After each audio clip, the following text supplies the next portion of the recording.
Queridas irmãs, queridos irmãos, com muita alegria que aqui celebramos e refletimos mais uma vez sobre uma pílula do livro Caminho, Verdade e Vida, de Francisco Cândido Xavier, psicografia do Venerando Espírito Emmanuel. E para bem celebrarmos e refletirmos sobre estas verdades, vamos, aqueles que assim desejarem, fechar seus olhos e trazer a imagem do Mestre Jesus em nossa tela mental, agradecendo ao Pai de infinita bondade e misericórdia todas as dádivas e bens recebidos no dia de hoje, pois só com o espírito de gratidão podemos estar de alma desarmada, sem peso, sem entraves, para absorvermos novos ensinamentos, novas virtudes, novas afirmações que nos destinarão aos nossos maiores propósitos, aos altos fins de nossa existência.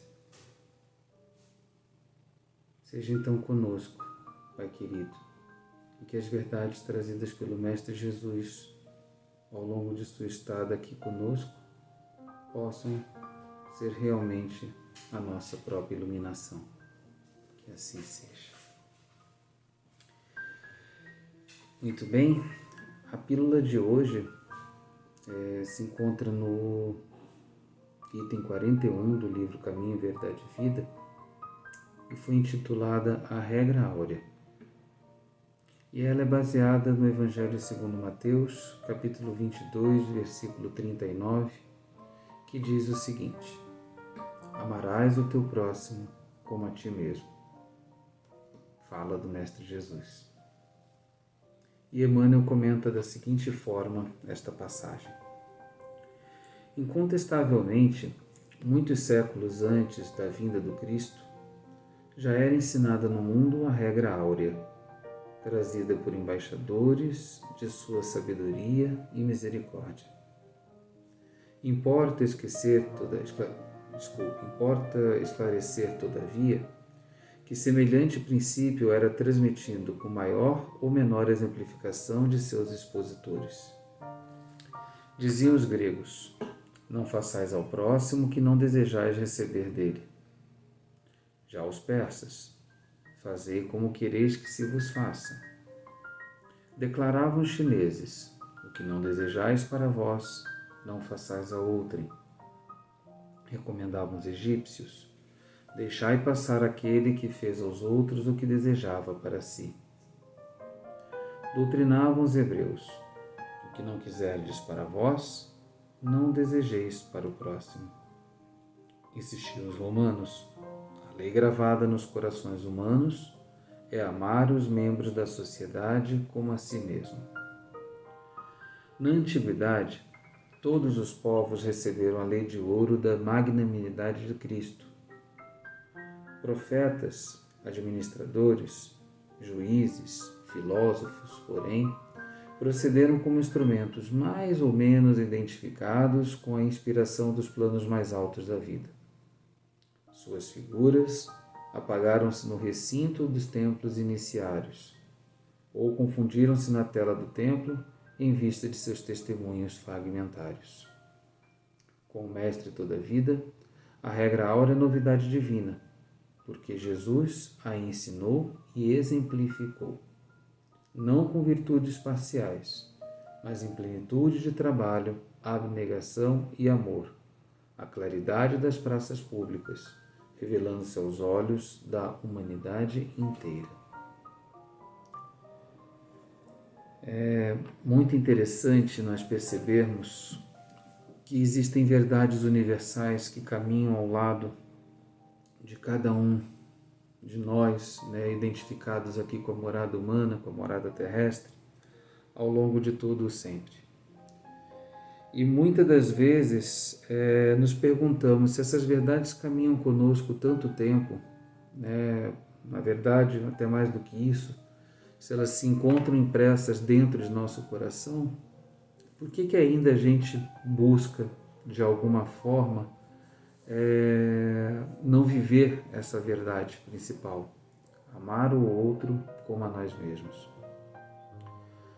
Até muito recentemente houve uma pesquisa, encomendada por um milionário que durante 25 anos começou a entrevistar pessoas que ele considerava como sendo pessoas de sucesso, e ao longo desses 25 anos ele ficou de catalogar aquilo que essas pessoas eventualmente diriam como sendo a regra de sucesso. E o que fosse mais comum a essa regra, então ele publicaria. E a primeira coisa que ele conseguiu ver em comum a essas pessoas que tiveram chamado sucesso foi que elas tomavam para si a regra: faça aos outros aquilo que gostaria que fizesse a você. Não faça aos outros aquilo que você não gostaria que lhe fizesse. Ou seja, não precisaria gastar tanto dinheiro com essa pesquisa, porque o mestre não só ensinou essa regra, como exemplificou. E aqui talvez esteja o grande ponto-chave e que Emmanuel, inclusive, nos chama a atenção nesse momento. Porque, olha, quando nós pensamos em amar o próximo como a nós mesmos, nós partimos da perspectiva de nós. Vou amar o outro como gostaria de ser amado. Só que o mestre, quando exemplifica, ele coloca isso de uma forma muito clara. Ele vai e encontra o outro. E ele faz do amar ao outro o amar a si mesmo. Parece que é a mesma coisa, mas tem uma certa diferença. O que o mestre exercia era algo que hoje nós conhecemos como empatia. Ter a capacidade de trazer o sofrimento do outro para dentro de nós mesmos. Não no sentido necessariamente de sofrer, e de fato o mestre sofria, ele se compadecia. Muitas das vezes a gente vê alguns escritos evangélicos colocando, ele era tomado de profunda compaixão. Mas, sobretudo, de entender aquilo que o outro deseja naquele momento, com as suas fortalezas, mas também com suas limitações.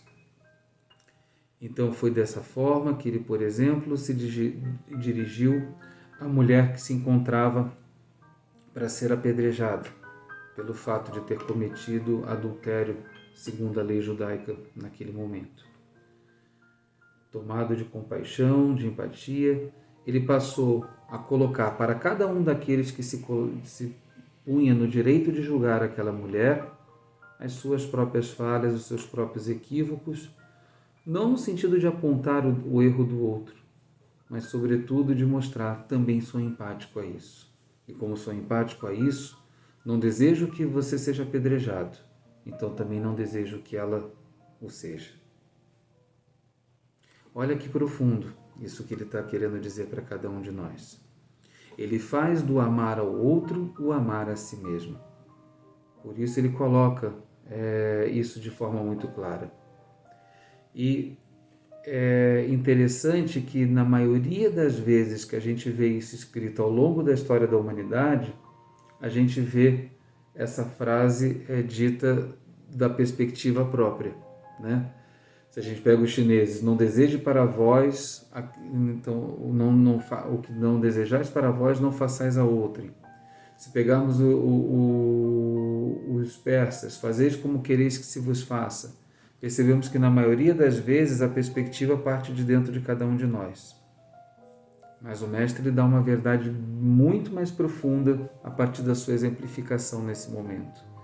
É a partir da perspectiva do outro, do entendimento que o outro tem em frente a esse processo, que eu vou conseguir me espelhar como humanidade.